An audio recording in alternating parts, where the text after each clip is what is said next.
Folks, today I am joined by the gentlemen of Yellowjackets. We have from left to right Stephen Kruger, who plays Coach Ben, Warren Kole, who plays Jeff, and Kevin Alves, who plays Travis.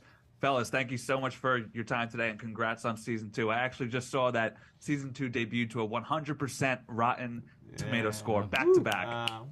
Wow. Thank you so much for having us. Thank you. For having us. You guys are on fire. I love this show. I tell people it's one of the most fun times I've ever had with the show, and I think that's because of how unique it is. So I'm curious sort of what your guys' perspective was when your agent pitched the show. So you guys could take turns, or you could all sort of answer together, whatever y'all want. So how did your agent pitch you this show? Try to remember back to that phone call or that meeting and your reaction to hearing, wait, so this is a show about a bunch of girls who do what?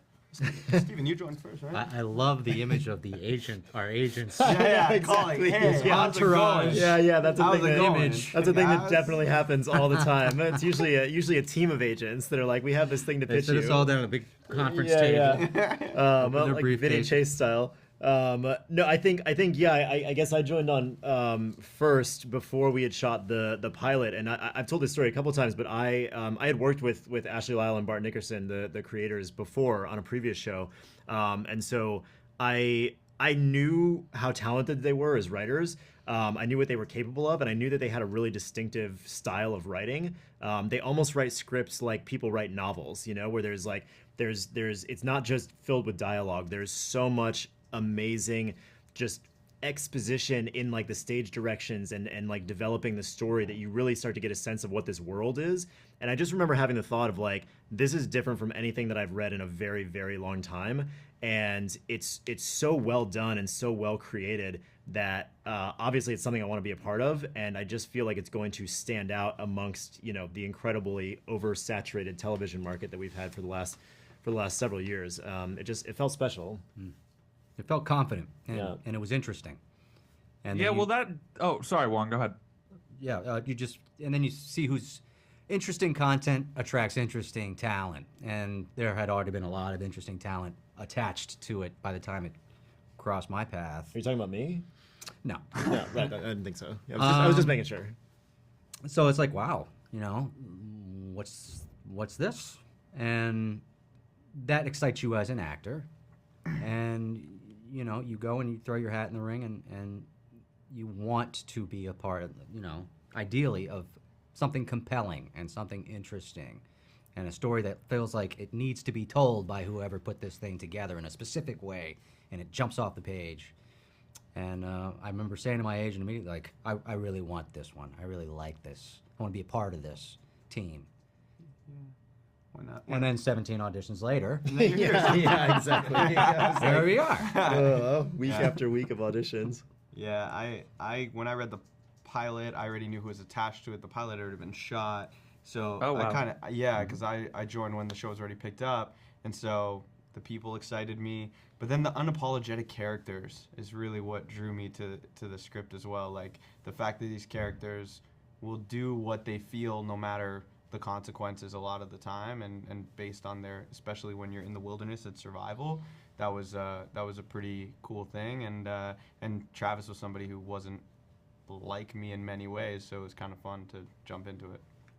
Kevin, one image that I have of you in my brain is you reading the script for episode 9 and being like, oh, nice, nice, and then getting towards a certain point being like, no. I was like, oh no.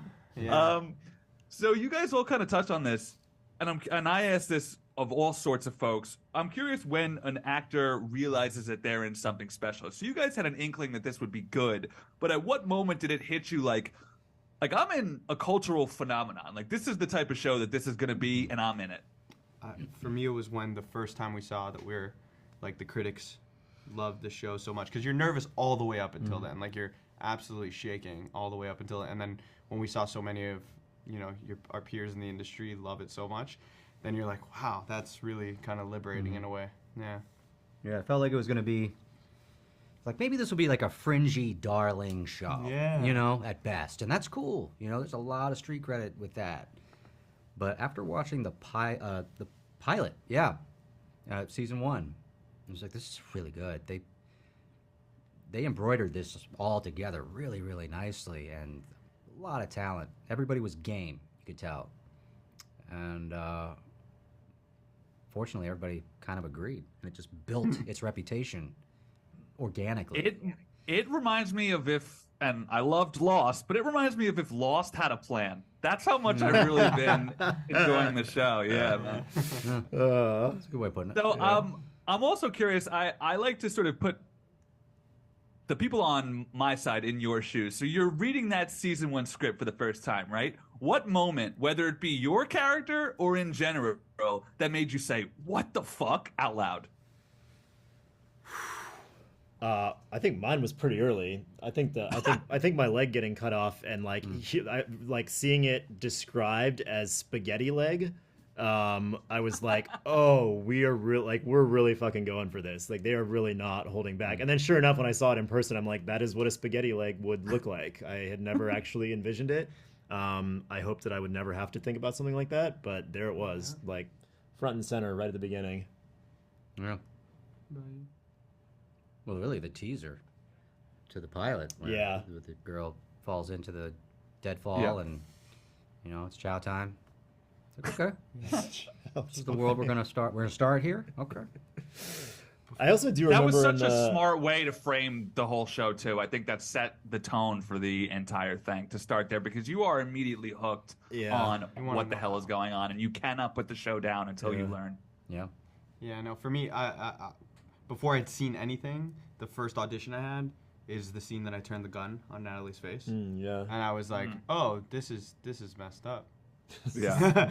Damn.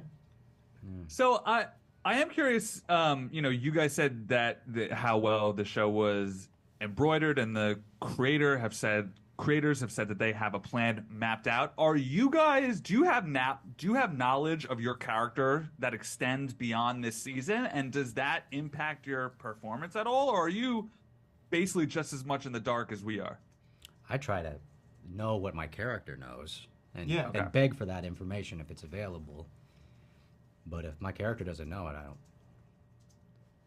don't need that info. I'm actually the opposite. I actually like to know. I like to know more than my character, just so that like as an actor, I can kind of like at the beginning of a season. I mean, to answer your question, it's flat no. I mean, we don't.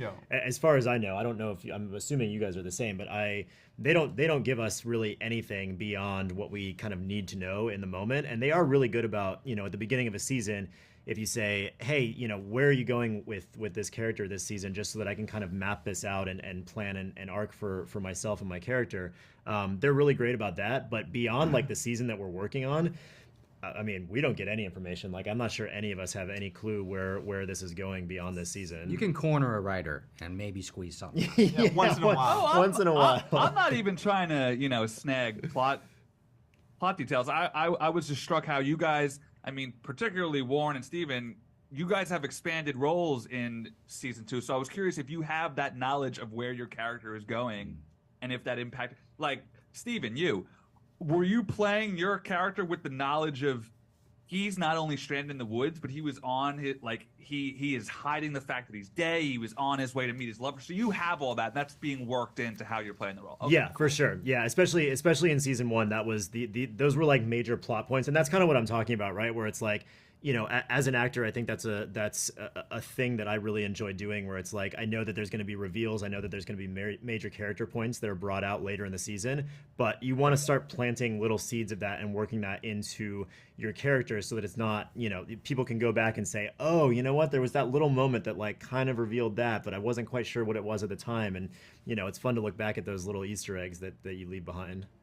Let me just give you a quick prop. I'm not sure if the moment is meant to be played for laughs, but it got a laugh out of me when you are on Shrooms and you tell, oh God, what's the character, the girl who's obsessed with you? Is it Misty. Misty. Yeah. You're like, I'm gay!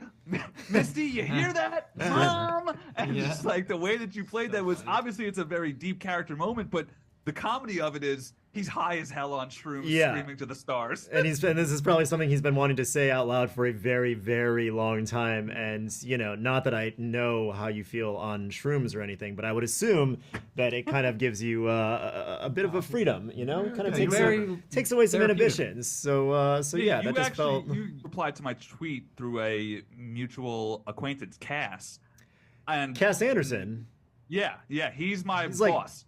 He's like best friends with my brother. We grew up together. Yeah, small world. I know, and that's part of how I got onto the show. He's like, dude, you got to check out this show. Oh, it's amazing. It's crazy. Yeah. So,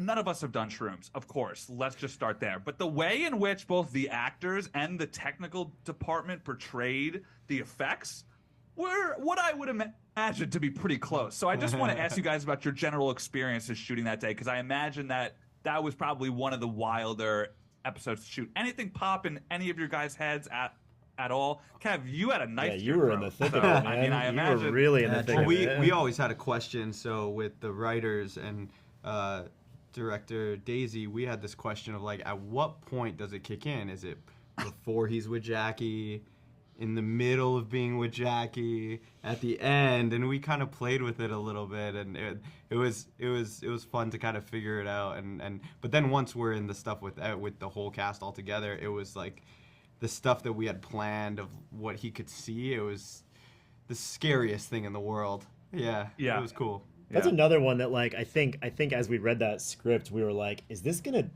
play? Is this actually gonna translate? Because like that's hard. Like you said, it's hard to pull off, right? A lot of times you see like drug induced scenes or like alcohol induced scenes, and you're like, oh, it's like a little cringe, It just doesn't quite work. And so I mean, this was such a major plot point in the season and the episode that we were like, man, I hope this translates. Like, I hope this reads well on screen. And I mean, it exceeded my wildest expectations. I was like, they actually nailed this. Yeah. I've got to wrap here, Steven, just quick to that point. The fact that you're the first one to realize, but you're not like, oh, I've been drugged. Like, oh, I've been poisoned again. I'm sick of this fucking happening to me. Thank you. Yeah. All right, guys. Thank you so much Thank for you so your much, time. Eric. And, Appreciate it. Congrats on this show. It's an absolute blast, and I would watch it forever. Oh, amazing. Thank you. Have a good one.